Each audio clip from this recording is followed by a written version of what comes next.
এক রহস্যময় ভুতুড়ে মসজিদ, সন্ধ্যার পর যেখানে যাবার সাহস পায় না কেউ। এবং মসজিদটির পাশের এই পুকুরে মাছ ধরা নিষেধ, মাছ ধরলেই নাকি মৃত্যু অবধারিত।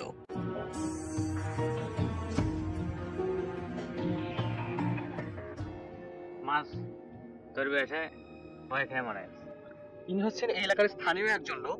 উনি আমাদেরকে বলছিলেন যে এই পুকুরেই মাছ মারতে এসে মানুষ মারা গিয়েছে। বন্ধুরা দেখতে পাচ্ছেন এই যে ডালপালাগুলো দেখেন একেবারে শুকে গেছে, ডালপালাগুলো শুকে পড়ে আছে, কিন্তু ভয়ে এলাকাবাসী এই গাছের ডালপালাতে কেউ হাত দেয় না।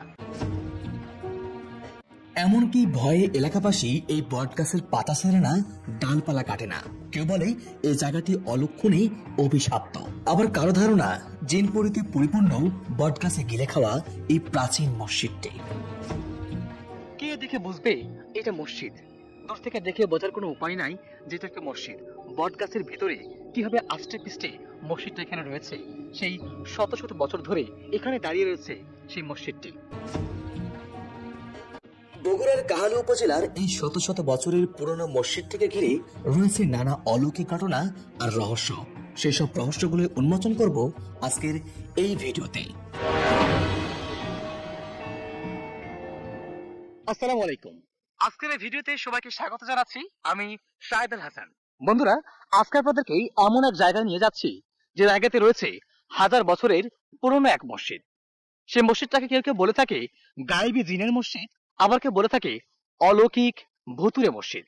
এই মসজিদটা ঘিরে নানান কথা প্রচলিত আছে। অনেকে বলে সেখানে নাকি নানান অলৌকিক ঘটনাগুলো ঘটে থাকে, এবং ওই মসজিদটাকে ঘিরে রয়েছে এক বিশাল আকৃতির বট গাছ।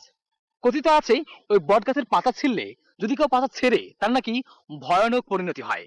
এবং সেখানে আছে একটা রহস্যময় পুকুর, যে পুকুরের মাছ খাওয়া নিষেধ। যদি কেউ ওই পুকুরের মাছ খায়, তার নাকি মৃত্যু অবধারিত। এমনকি কয়েকজন নাকি পুকুরে মাছ খেয়ে মারা গিয়েছে। আমরা এমন সব ঘটনায় জানতে পেরেছি। তো চলুন আপনাদের আজকে সেখানে নিয়ে যাব এবং জানানোর চেষ্টা করব এই ঘটনাগুলো কতটুকু সত্য। চলুন যাওয়া যাক।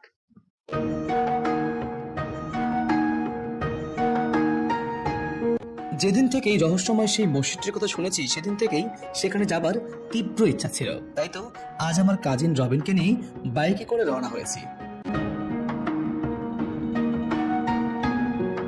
বলে রাখি, রহস্যময় প্রাচীন এই মসজিদটির অবস্থান বগুড়া জেলার কাহালু উপজেলার মালঞ্চা ইউনিয়নের সিন্দুরাইল গ্রামে। বগুড়া শহর থেকে যার দূরত্ব মাত্র 15 কিলোমিটার। মোটরসাইকেলে গেলে সেখানে পৌঁছাতে সময় লাগবে 30 থেকে 35 মিনিট।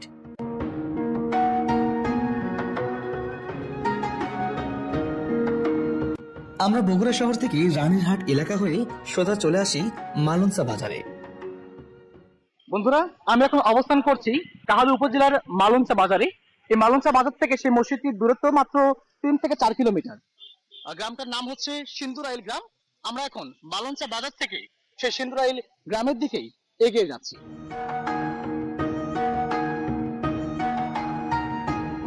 মালঞ্চা বাজার থেকে রওনা হবার 4 থেকে 5 মিনিটের মধ্যেই আমরা পেয়ে গেলাম সিন্দুরাইল গ্রাম। গ্রামের এই পথটি সোজা চলে গেছে সেই রহস্যকেরা মসজিদটির দিকে। যেতে যেতে লক্ষ্য করলাম এই গ্রামে ইট কিংবা টিনের বাড়ির পাশাপাশি এখনো রয়ে গেছে বহু পুরনো অসংখ্য মাটির বাড়ি, যা থেকে প্রমাণ পাওয়া যায় এই গ্রামটি সত্যিই অনেক পুরনো। সিন্দুরাইল গ্রামের ঘর বাড়ি লোকালয় পেরিয়ে আমরা চলে এলাম দিগন্ত জোড়া ফাঁকা মাঠে। চারিদিকে বিঘার পর বিঘা আবাদি জমি, তার মধ্য দিয়ে বয়ে চলা সরু এক রাস্তা।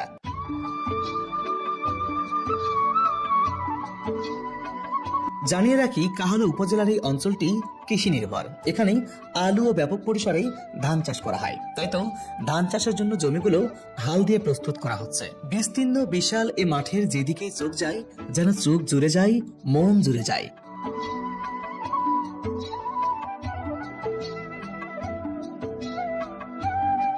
এমন সব নয়নাভিরাম দৃশ্যগুলো দেখতে দেখতেই আমরা চলে এসেছি রহস্যময় সেই জায়গাটির একেবারে নিকটে। ওই যে ছোট্ট দ্বীপের মতো গাছের একটি বাগান দেখতে পাচ্ছেন, ওই বাগানের মধ্যে রয়েছে শত শত বছরের রহস্যময় সেই মসজিদটি।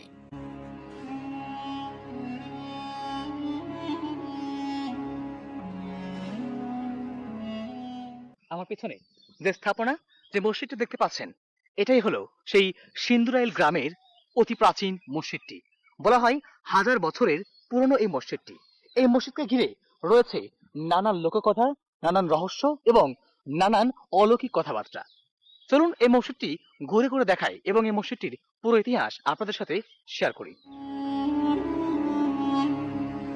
বগুড়ার কাহালু উপজেলার সিন্দুরাইল গ্রামের এই স্থাপনাকে ঘিরে যুগ যুগ ধরে চলে আসছে নানান জনশ্রুতি, যা শুনতেই অনেকটা রূপকথার গল্পের মতো।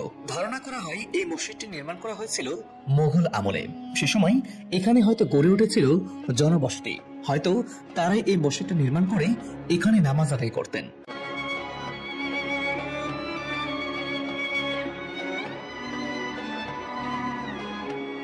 বলা হয় ওই সময়ে এই জায়গাতে সাপ পোকামাকড়ের উপদ্রব অতিমাত্রায় বেড়ে যাওয়ার কারণে লোকজন এই জায়গাটি ছেড়েই অন্যত্র চলে যান। তারপর থেকেই এই মসজিদটি পরিত্যক্ত অবস্থায় পড়ে আছে। একটা সময় ছিল এখানে মানত করতে আসতো হিন্দুরা। পরবর্তীতে স্থাপনাটির উপরে গম্বুজের চিহ্ন দেখা মেলায় এটি প্রাচীন একটি মসজিদ হিসেবেই পরিচিতি পেয়েছে। প্রাচীন এই স্থাপনার বয়স নিয়ে রয়েছে নানান বিভ্রান্তি। কেউ বলেন 700 বছর, কেউ বলেন 1000 বছর। মানে এই অবস্থায় এরকমই ছিল। আমার বয়স এখন মনে করেন যে প্রায় 52-53 চলতেছে, এরকম আমি দেখতেছি আর কি। আপনি জন্মের পর থেকে এমনই দেখতেছেন? আমি এরকমই দেখতেছি। আমার দাদা গেছে, আমার বাবা গেছে, এখন মনে করেন আমারও মনে করেন দেখতে অনেক বয়স হয়ে গেল, আমি দেখছি এরকমই অবস্থায় আছে আর কি। আমার বয়স মনে করেন 55 বছর বয়স হচ্ছে এখন না। আমার দাদারাই কবার না, আমার দাদা গেলে 105 বছর বয়সে মারা গেছে, তাও কবার না। অনেক পুরনো। হ্যাঁ, অনেক পুরনো মসজিদ। বন্ধুরা, এই মসজিদটা ঘুরে আমার যেটা বর্তমান অভিজ্ঞতা সেটা হলো, এই মসজিদের যে ইটগুলো আপনারা দেখতে পাচ্ছেন, এই ইটগুলো যদি আপনাদেরকে দেখানোর চেষ্টা করে দেখেন একেবারে পাতলা ইটগুলো, এবং ইটগুলো এখানে খুলে পড়ে আছে। এই যে ইটগুলো দেখতে পাচ্ছেন একেবারে পাতলা ইট। সাধারণত এই পাতলা ইটগুলোর ব্যবহার হয়েছিল সেই মোগল শাসন আমলে। বাংলাদেশে যখন মোগলরা শাসন করেছেন, তারা কিন্তু এই পাতলা ইটের ব্যবহার বেশি করেছে। অর্থাৎ মোগল শাসন আমলে কিন্তু এই পাতলা ইটের ব্যবহারটা বেশি হয়েছে। এবং সেই সময় বাংলাদেশে যতগুলো মসজিদ রয়েছে আমরা কিন্তু দেখতে পাই এই ধরনের পাতলা ইট দিয়েই সেই মোগল সময় তারা এই ধরনের মসজিদ বলেন বা বিভিন্ন নির্মাণ তারা করেছে। তো সেই হিসেবে আমি ধরে নিতে পারি যে এটা সেই মোগল সময়ের মসজিদ। বাংলাদেশে এরকম অনেক মসজিদ ছড়িয়ে ছিটিয়ে আছে। মোগল শাসন আমলে এরকম অনেক মসজিদ বাংলাদেশে করা হয়েছে। আমরা যদি সেই হিসেবে অনুমান করি, মোগল শাসন আমল শুরু হয়েছিল 1527 সাল থেকে। আনুমানিক এই মসজিদের বয়স দাঁড়ায় সেক্ষেত্রে 500 বছরের উপরে প্রায়। এবং মসজিদটা আসলে অনেক প্রাচীন, যার স্থাপত্য শৈলী দেখে আমরা বুঝতে পারছি। দেখুন না, মসজিদটার উপরে 3টা মিনার রয়েছে, অনেক সুন্দর করে মিনারটা করা হয়েছে।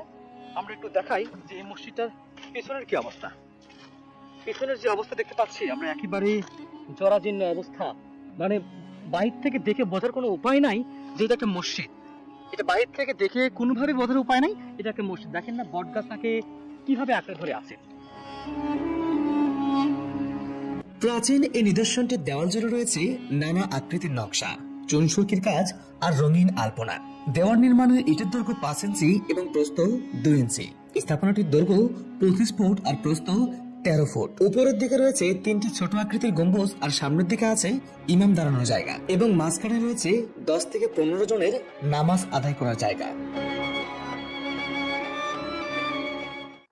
বন্ধুরা, চলুন এখন এই মসজিদের ভিতরে আপনাদেরকে একটু দেখানোর চেষ্টা করি যে এই মসজিদের ভিতরে কি বর্তমান কি অবস্থা।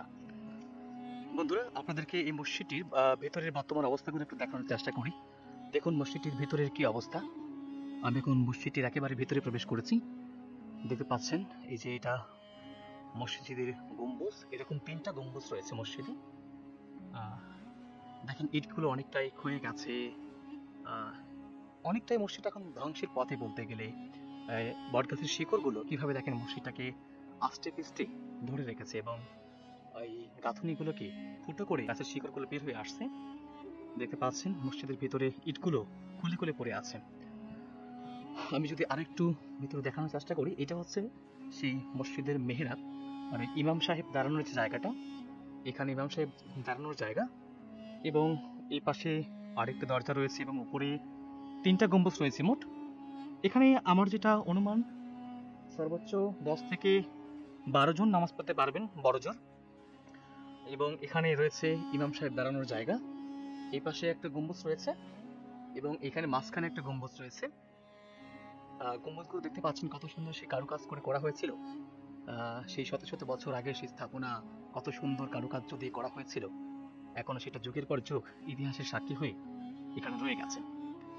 এই পাশে যদি আপনাদেরকে আরেকটা গম্বুজ একটু দেখানোর চেষ্টা করি, দেখতে পাচ্ছেন আসলে ইটেগুলো একদম খুলে খুলে পড়ে গেছে এবং একেবারে জরাজীর্ণ অবস্থা। এটা একটা গম্বুজ, দেখুন প্রত্যেকটা গম্বুজের একই অবস্থা। গাছের শিকড়গুলো একেবারে ঘিরে ধরেছে ফুটো করে, ছাদগুলো ফুটো করে শিকড়গুলো বের হয়ে আসছে গাছের। দেখুন না এই কারুকার্যগুলো দেখুন কত সুন্দর করে, কত চমৎকার ডিজাইনে তৈরি করা হয়েছিল মসজিদটা। সেই কারুকার্যগুলো এখনো দেখা যাচ্ছে মসজিদের গায়ে। কত সুন্দর কারুকাজ, শত শত বছর চলে গেছে কিন্তু মসজিদটি এখনো সগৌরবে দাঁড়িয়ে আছে। কত চমৎকার সেই কারুকার্যগুলো এখন আমরা দেখতে পাচ্ছি। দেখুন একেবারে পাতলা ইট দিয়ে, ইটগুলো চুন সুরকি দিয়ে গাঁথনি করা হয়েছিল, সেই গাঁথনিগুলো আস্তে আস্তে খুলে পড়ছে। মসজিদটি একেবারে অনাদরে অবহেলায় পড়ে আছে গ্রামের এক কোণে, যা হয়তোবা সংস্করণ না করলে একটা সময় হয়তোবা এই স্থাপনাটি বিলীন হয়ে যাবে এবং এই স্থাপনাটি বিলুপ্ত হয়ে যাবে। দেখুন একদম ধ্বংসের একেবারে শেষ প্রান্তে মসজিদটা বর্তমান অবস্থা। এই স্থাপনাটি গড়ে ওঠার সঠিক সময় নিশ্চিত হওয়া ছাড়াও পরিত্যক্ত অবস্থায় পড়ে থাকা বিশাল এই জায়গা ঘিরে মানুষের মনে রয়েছে অনেক রহস্য, অনেক প্রশ্ন। তবে প্রাচীন এই মসজিদটিকে কেন্দ্র করে বর্তমানে এই খোলা মাঠেই ঈদের নামাজ আদায় করে বর্তা ও সিন্দুরাইল গ্রামের মুসলিম সম্প্রদায়। মসজিদটিকে চারিদিক থেকে ঘিরে থাকা বিশাল আকৃতির এই বটগাছটিকে নিয়ে রয়েছে নানা রহস্যময় গল্প। এলাকাবাসী বলেন তারা কেউ ভয়ে এই বটগাছের ডালপালা কাটে না, এমনকি শুয়েও দেখে না। ভুল করে যদি কেউ এই গাছের ডালপালা কাটে তাকে নাকি অনেক ভয়াবহ পরিস্থিতির সম্মুখীন হতে হয়। এই গাছের পাতা কেউ ছিঁড়ে টেরে না, মানে ভয়তে ছিঁড়ে না আর কি, ছিঁড়ে না, কেউ কাটেও না, কেউ লাইও না, এই অবস্থায় আজ চলতেছে আর কি। মসজিদটাকে ঘিরে যে বটগাছটা রয়েছে, এই বটগাছকে ঘিরেও রয়েছে অনেক কথা প্রচলিত। অনেকে বলে থাকেন যে বটগাছের পাতা ছিঁড়লে বা ডাল ভাঙলে তার অনেক ভয়ানক পরিণতি হয়। আমরা এখানে এলাকাবাসীর সাথে কথা বলেছি, তারাও এমনটাই জানিয়েছেন যে বছরের পর বছর, যুগের পর যুগ এই গাছটা এখানে রয়ে গেছে মসজিদটাকে ঘিরে, কিন্তু এলাকাবাসী কেউ নাকি ভয়ে এই গাছের ডাল ভাঙে না, পাতা ছেড়ে না। এই সেই রহস্যময় পাকুর গাছটা আপনারা দেখতে পাচ্ছেন। এই পাকুর গাছের ডালপালা এলাকাবাসী ভয়েতে কেউ ভাঙার চেষ্টা করেন না, কারণ তারা বিশ্বাস করেন যে এখানে অনেক অলৌকিক ধরনের কার্যকলাপ হয় এবং এখানে অনেক অশরীরী জিনিসপত্র রয়েছে, তারা এমনটাই বিশ্বাস করেন। এই যে গাছের ডালপালাগুলো শুকিয়ে গেছে, এগুলো কেউ নেয় না? না না না, নিয়ে যাবেও না। কেন নিয়ে যাবেন? নিয়ে যায় না, নিয়ে গেলে তার ক্ষতি হয়। ক্ষতি হয়? গাছের ডালপালা নিয়ে গেলে ক্ষতি হয় না? ক্ষতি হয়, একটা কিছু নিয়ে যাবে। বন্ধুরা দেখতে পাচ্ছেন এই যে ডালপালাগুলো দেখেন একেবারে শুকিয়ে গেছে, ডালপালাগুলো শুকে পড়ে আছে, কিন্তু ভয়ে এলাকাবাসী এই গাছের ডালপালাতে কেউ হাত দেয় না। মসজিদটার এমন একটা অবস্থা, এই গাছটা মসজিদটাকে এমন ভাবে ধরে আছে, আঁকড়ে ধরে আছে।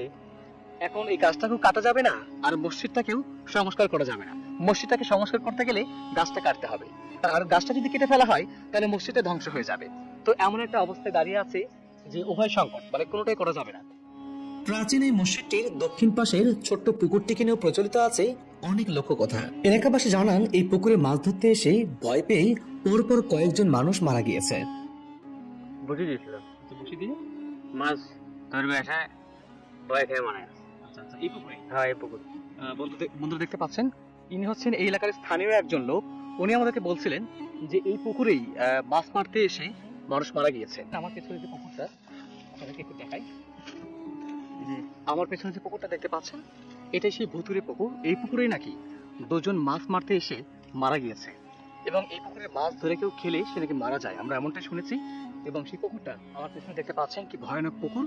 পুকুরটা বর্তমানে যদি শুকিয়ে গেছে এবং শুকে যাওয়ার পরেও দেখেন সামান্য কিছু পানি রয়েছে, মাছ রয়েছে, কিন্তু ভয়ে এলাকাবাসী কেউ এখান থেকে মাছ ধরে না। এখানে নাকি দুজন মাছ ধরতে এসে মারা গিয়েছে পরপর। এই জায়গাটির এমন ভুতুরে পরিবেশের কারণেই সন্ধ্যার পর এখানে আসার সাহস পায় না কেউ। তবে প্রাচীন এই নিদর্শনটি দেখার জন্য অনেকেই ছুটে আসেন এখানে। তাই এলাকাবাসীর দাবি বটগাছ সহ এই প্রাচীন মসজিদটি যেন সংরক্ষণে এগিয়ে আসেন বাংলাদেশ প্রত্নতত্ত্ব অধিদপ্তর। সবশেষে এই জায়গাটির ইতিহাস, লোককথা, রহস্য সবকিছু নিয়ে প্রশ্ন হয়তো থাকবে, কিন্তু এটি যে একটি প্রাচীন স্থাপনা এ নিয়ে কোনো সন্দেহ নেই। বন্ধুরা আমরা এই জায়গাটি পরিদর্শন শেষে এখন ফিরে যাচ্ছি বাড়ির পথে। এই জায়গাটা আপনাদের কাছে কেমন লেগেছে এবং আপনাদের কি মনে হয় অবশ্যই কমেন্ট বক্সে আপনাদের অনুভূতি লিখে জানাবেন। আমরা চেষ্টা করেছি যতটুকু তথ্য আমরা এলাকাবাসীর কাছ থেকে পেয়েছি ততটুকু তথ্যই আপনাদের সাথে শেয়ার করার চেষ্টা করেছি। আমরা চেষ্টা করেছি সত্যকে তুলে ধরার, আমাদের কাজ হচ্ছে ইতিহাসের সত্যগুলোকে তুলে ধরার। তো আমরা চেষ্টা করছি আমাদের জায়গা থেকে আপনাদেরকে সঠিক তথ্যগুলো দেওয়ার জন্য। আশা করি আপনাদের কাছে ভিডিওটা ভালো লেগেছে। ভিডিওটা কেমন লেগেছে অবশ্যই কমেন্ট করে জানাবেন এবং আপনাদের মূল্যবান মতামতটি সেটাও আমাদেরকে কমেন্টের মাধ্যমে জানিয়ে দেবেন। আর আমাদের চ্যানেলটি অবশ্যই অবশ্যই সাবস্ক্রাইব করে রাখবেন আগামীতে নতুন নতুন ভিডিওগুলো দেখার জন্য। সবাই অনেক অনেক বেশি ভালো থাকবেন। আবারও দেখা হবে আগামীতে নতুন কোন ইতিহাসের রহস্যে। আল্লাহ হাফেজ।